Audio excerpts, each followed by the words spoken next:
আসসালামু আলাইকুম, সবাই কেমন আছেন? আমি সোনিয়া আপনি চলে এসেছি ইউনিক একটি রেসিপি নিয়ে। আজকে আমি যে রেসিপিটা আপনাদের সাথে শেয়ার করছি, এটা আমাদের সনাতন ভাই বোনদের অনেক ফেভারিট একটি রেসিপি। চলুন কথা না বাড়িয়ে আমরা পুরো রেসিপিটা দেখে নিই। আর ট্রাস্ট মি, জিভে জল আনার মতো একটা রেসিপি। প্রথমে আমি সব ধরনের মশলা দিয়ে দিচ্ছি। এখানে দিয়ে দিয়েছি 2 চা চামচের মতো পেঁয়াজ এবং কাঁচামরিচ বাটা, দিয়ে দিয়েছি 1 চা চামচের মতো আদা ও রসুন বাটা, দিয়ে দিয়েছি আধা চা চামচের একটু বেশি জিরা বাটা, দিয়ে দিয়েছি আধা চা চামচের মতো ধনিয়ার গুঁড়ো, হলুদের গুঁড়ো এবং আধা চা চামচের মতো দিয়ে দিয়েছি লাল মরিচের গুঁড়ো। পুরোটা স্বাদ আনার জন্য এখানে লাল মরিচের গুঁড়োটা অ্যাড করা হচ্ছে। দিয়ে দিলাম 1 স্লাইস লেবুর রস। চাইলে আপনারা এখানে ভিনিগার অ্যাড করতে পারেন, তবে লেবুর রসটা দিলে ন্যাচারাল একটা ফ্লেভার আসে। দিয়ে দিলাম এইখানে সরিষার তেল প্রায় 3 টেবিল চামচের মতো।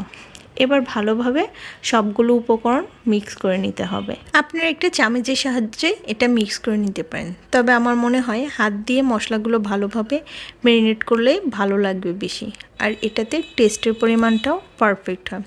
আমি সবসময় হাত দিয়ে সব কিছু মেখে রান্না করতে বেশি পছন্দ করি। আমি ভালোভাবে নেড়েচেড়ে সবগুলো মশলা মিক্স করে নিয়েছি।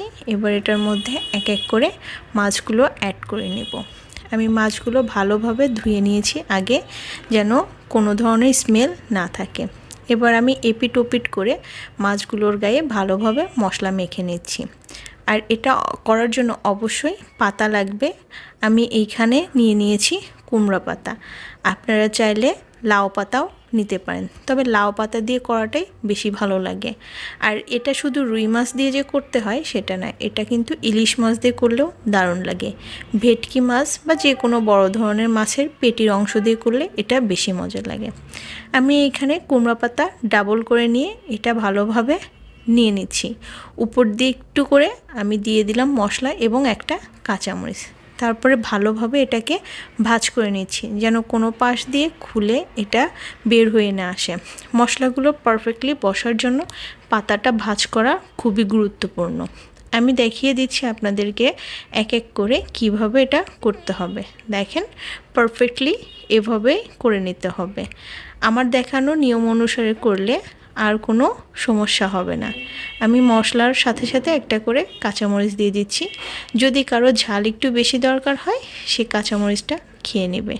আর এটার জন্য এক্সট্রা করে আর কোনো কিছু করতে হয় না। আমি এবার এটাকে একটা সুতার সাহায্যে বেঁধে নিচ্ছি, তারপর এটাকে ভেজে নেব। চাইলে আপনারা স্টিম করেও নিতে পারেন, তবে ভেজে নিলে বেশি মজা লাগে। আমি ভালোভাবে সুতা পেঁচিয়ে বেঁধে নিচ্ছি যেন পাতাগুলো খুলে না যায়। ভালোভাবে বাঁধা হয়ে গেলে আমি এক সাইডে রেখে দিয়ে কড়াই বসিয়ে দিয়েছি। প্যানে পরিমাণ মতো তেল দিয়ে দিয়েছি। তেলটা গরম হয়ে গেলে এটার মধ্যে এক এক করে আমি পাতাগুলো দিয়ে দিচ্ছি। তবে খেয়াল রাখতে হবে তেলের পরিমাণটা যেন বেশি না হয়।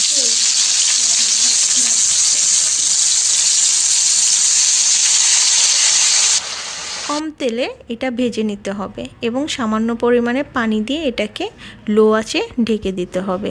ভালোভাবে এক পাশ হয়ে গেলে এটাকে উল্টিয়ে দিতে হবে। দেখতে হবে ঠিকভাবে উঠছে কি না।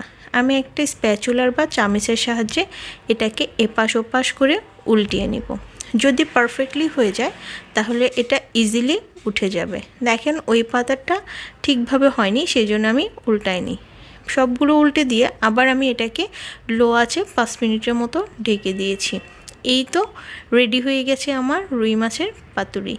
কেমন হয়েছে কমেন্টসে জানাবেন। আমার কিন্তু দারুণ লেগেছে।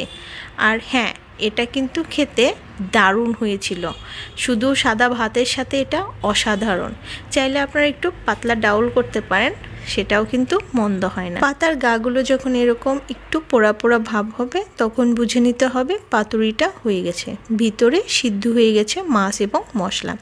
এবার আমি একটা চিমটার সাহায্যে এগুলো সার্ভ করে নিচ্ছি। আমি একটু আপনাদেরকে খুলে দেখাচ্ছি এটা কতটা পারফেক্ট হয়েছে।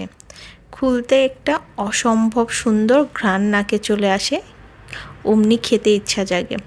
আমি এটা আজকে ফার্স্ট টাইম ট্রাই করলাম। আপনারাও বাসায় অবশ্যই ট্রাই করবেন। আর সবাই কিন্তু অনেক প্রশংসা করেছে। আমার কিন্তু দারুণ লেগেছে। আপনাদের কেমন লাগছে অবশ্যই কমেন্টসে জানাবেন। আর আজকের মতো বিদায় নিচ্ছি। দেখা হবে নতুন ভিডিওতে। আল্লাহ হাফেজ।